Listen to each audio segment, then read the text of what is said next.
कैसे रहे? वो तोहरा मोहब्बत में प्लीज मेरी तरफ से फरमाइश है। अच्छा एक लाइन गा दो यार। तारे में यह न बड़ी बात तू पुरान हो जाए मतलब ना के ना पूछब का गीत कतनो पुरान हो जाए तारा मुंह से नहीं लगे। हम बाकी यही तो सुने म्यूजिक बना। हां ठीक भाई सही गा कि तोहरा मोहब्बत में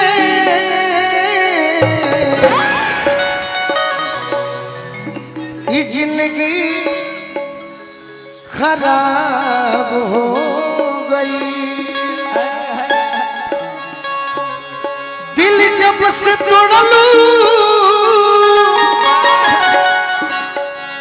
हमरा के छोड़लू संगतिया शराब हो गई। तोहरा मोहब्बत में ये जिंदगी खराब हो गई। हमारा तार बड़ भाई संगीत प्रेमी गड़खा से भोला बाबा बनी निरंजन बाबा बनी।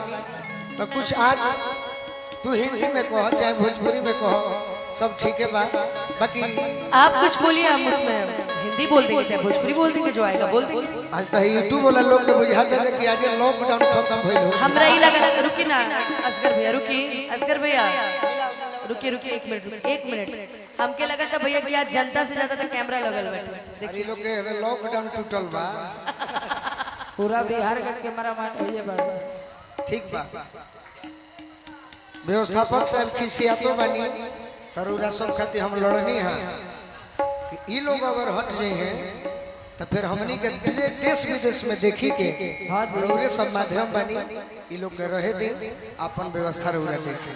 वाला भैया तनी होनियो आयुषो मस्ती बड़े हो जैसे इशारा करते रहे। आयुष मस्ती के मेहरारू के नाम जाने नु का हो का शीशा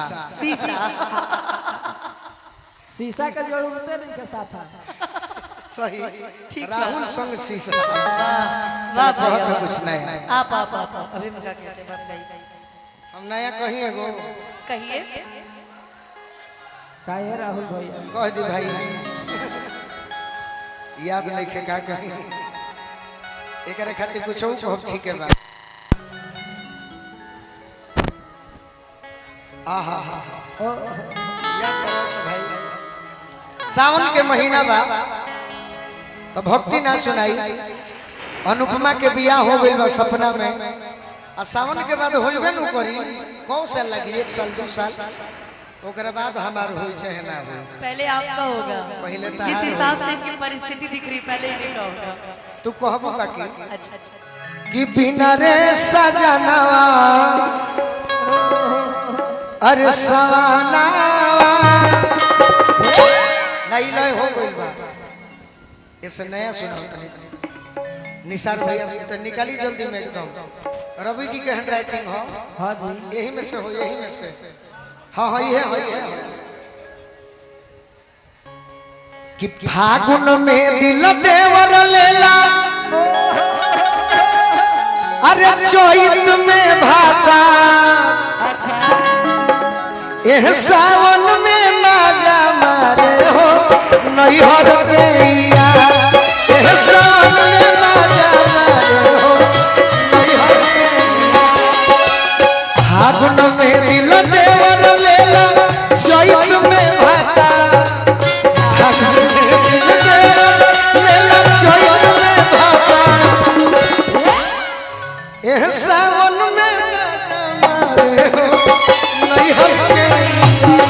एह सावन में माजा मारे हो एह सावन में माजा मारे हो नैहर गैया।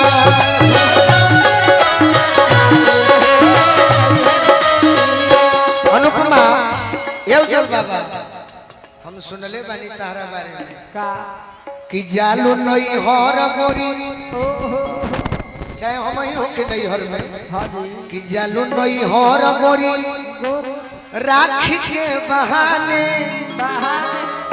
अपना पियावा से कहलो कि जा रही हूँ अपने गोलू भैया को राखी बांधने कि जालू नई हर गोरी राखी के बहाने ओही जा मजनुआ संगे खूबे कूद फाने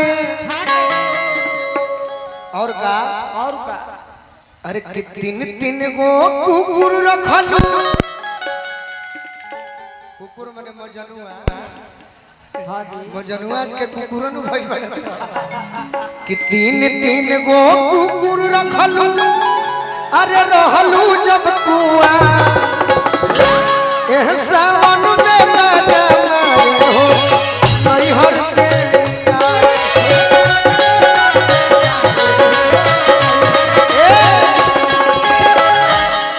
किरिम झिम हो खोता देखो अनुपमा का हो खोता किरिम झिम हो खोता सावन के बरसात हो ओही जे करेलू बसवारी मुलाकात हो सबसे सेफ जगह जाने जो देहात में का बसवारी होटल में जेबू पकड़ा जेबू हम जाई बदनाम हो जाए आधार कार्ड मांगे लगे किरिम झिम हो खोता सावन के बरसात हो ओही जे तू कर बसवारी मुलाकात हो अरे कि मरद छोड़ी गा वही खालू अरे खट मिठिया चा एह सावन में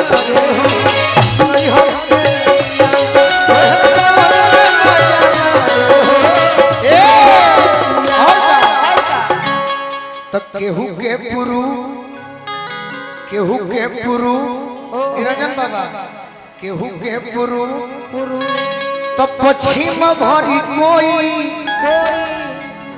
आ गोलू के बोलाई खूबे करटोआ टोई माने बड़ी हमरा के खोदेलू और का कि बाबा शिकारी नहीं हो रहा के अरे करदा दिली कबा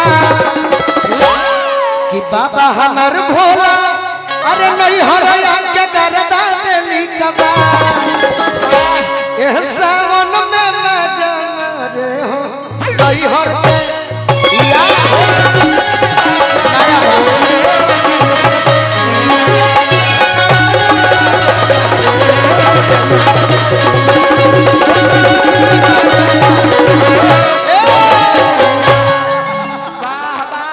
हम जाएंगे तो तुम्हें भी लेके डूबेंगे सनम याद रखना एकदम कहिया डूबबू के राजा चढ़ल जवानी और कुछ लूर से देखो पगली हमारे गीत गावत के राजा चढ़ल जवानी अब कुछ लूर से बोल के सहूर से कहो के राजा चढ़ल जवानी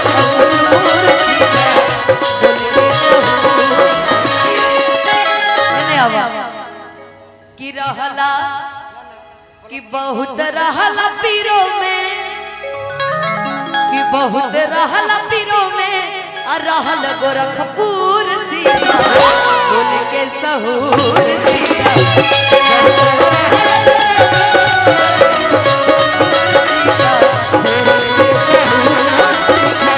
हम भगवान से मनावत तनी सावन के महीना चढ़े वाला बिया हे भोले बाबा ए बाबा हे देवघर वाले बाबा ए बाबा हे गोरखपुर के गोरखनाथ नाथ अनुपमा एक दिन कहिया कही है हमारा से का अरे कि बिना रे सजना बिना रे सजना सवाना चुभ चुभ बोले ओरी जाना बिना रे सजना सवाना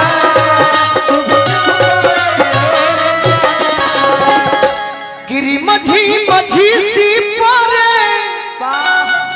अरे रही तो एटुअरु घरे गिरी मझी मझी सी परे अरे रही तो एटुअरु घरे अनुपमा टुअरु बुझल टुअरु माने मुअनु कह मट्टी लगनु कह अब भोजपुरी में टुअरु कह ऐसे हो कहर भाई जेकर जैसे उहे ना है